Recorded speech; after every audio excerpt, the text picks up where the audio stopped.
Hello guys, आज हम ऐसी शख्सियत के बारे में जानेंगे जिसके बारे में आपने बहुत सारी पहलुओं को देखा होगा लेकिन इस पहलू को नहीं देखा होगा। तो जी हाँ, इस जग में कोई कोई बड़े वीर निकले, विचलित न हुए कष्टों में बड़े धीर निकले। बहुत कष्ट, बहुत मेहनत सहने के बाद नरेंद्र मोदी ने अपना अस्तित्व बनाया और ऐसा अस्तित्व बनाया कि आज तक वो हमारे देश का सत्ता संभाल रहे हैं। 1950 में वडनगर गुजरात में बेहद साधारण परिवार में जन्मे थे और उनके पिताजी को क्राइसिस में देखकर, फाइनेंशियल क्राइसिस में देखकर उन्होंने सपोर्ट किया था और उसी वक्त स्टेशन पे चाय बेचते थे बचपन में ही और साथ में अपनी पढ़ाई भी करते थे। नरेंद्र मोदी जिस स्कूल में पढ़ते थे वहां पर एक वो एवरेज स्टूडेंट थे, कोई ज़्यादा बहुत अच्छे इंटेलिजेंट स्टूडेंट नहीं थे, लेकिन उनकी बाकी एक्टिविटीज़ में, खेल कूद में, एक्टिंग वगैरह में बहुत मन लगता था। और इसी दौरान इन्होंने भगत सिंह वगैरह की जो एक्टिंग करी तो उससे इनको देशभक्ति उनके अंदर जागी। उसके बाद फिर उन्होंने एनसीसी भी ज्वाइन किया था स्कूल में। फिर इसके अलावा उनका जो मन लगता था वो साधु संतों का कथा प्रवचन सत्संग सुनने में उनका काफ़ी मन लगता था।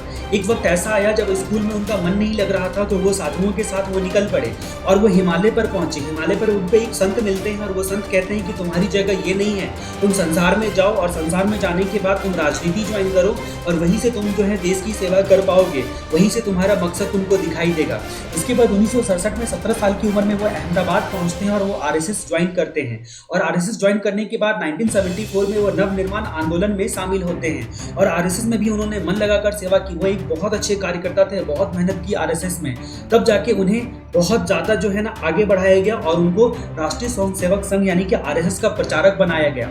फिर उनको मौका मिला लालकृष्ण आडवाणी के साथ सोमनाथ अयोध्या रथ यात्रा का आयोजन करने का।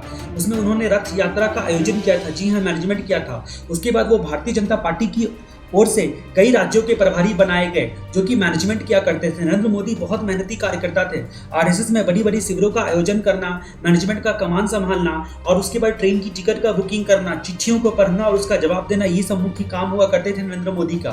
नरेंद्र मोदी आडवाणी की सोमनाथ अयोध्या यात्रा में उन्होंने बहुत बड़ी भूमिका निभाई। उसके बाद फिर उन्हें मौका मिला जम्मू कश्मीर जाने का। जम्मू कश्मीर में पब्लिक का सिपाहियों के प्रति नफरत देखकर, पत्थर फेंकते देखकर उनको अच्छा नहीं लगा और उसी वक्त उन्होंने डिसाइड किया कि वो लाल चौक पर झंडा जरूर फैलाएंगे और धारा 370 का विरोध जरूर करेंगे।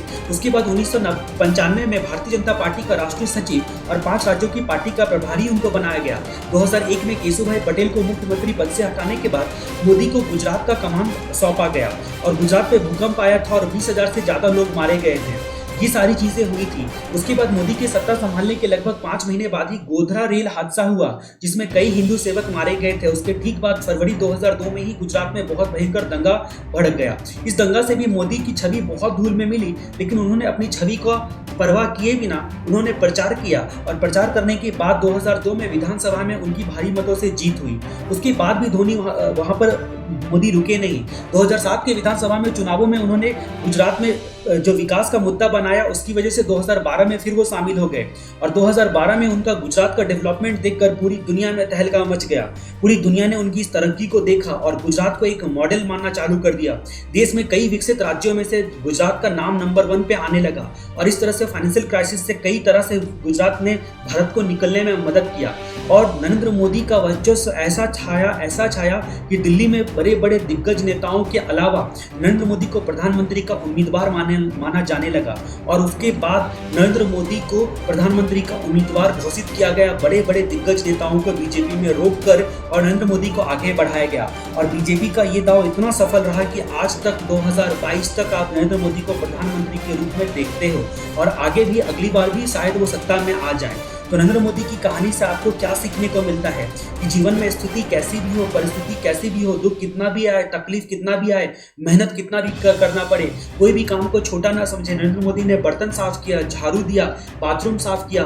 कार्यकर्ता के रूप में इन्होंने वो काम भी किया जो कि एक नौकर चाकर भी करने से कतराते हैं। तो इसका मतलब आप समझ सकते हो कि नरेंद्र मोदी ने कभी भी किसी काम को छोटा नहीं समझा और आज वो देश की भी सेवा उसी तरह से मन लगा के कर रहे हैं। बहरहाल जो भी हो, अगर आपको ये कहानी अच्छी लगी तो प्लीज हमारे चैनल को सब्सक्राइब जरूर कीजिएगा। अगली कहानी में आपको बताऊंगा महेंद्र सिंह धोनी के बारे में कहानी बताऊंगा, अरविंद केजरीवाल के बारे में कहानी बताऊंगा, जिससे बहुत कुछ सीखने को मिलेगा। मैं यहाँ किसी पार्टी का समर्थन नहीं कर रहा हूँ, ना किसी पार्टी का विरोध कर रहा हूँ, बल्कि जो लोग बहुत नीचे से बहुत ऊपर तक का सफर किए हैं और वो भी बैकग्राउंड के बिना, उनकी कहानियों का एक कलेक्शन करके मैंने आपके सामने में प्रेजेंट किया है। मैं उम्मीद करता हूँ कि वीडियो आपको बहुत पसंद आया होगा। अगले वीडियो तक के लिए जय राम जी की, हरे कृष्णा।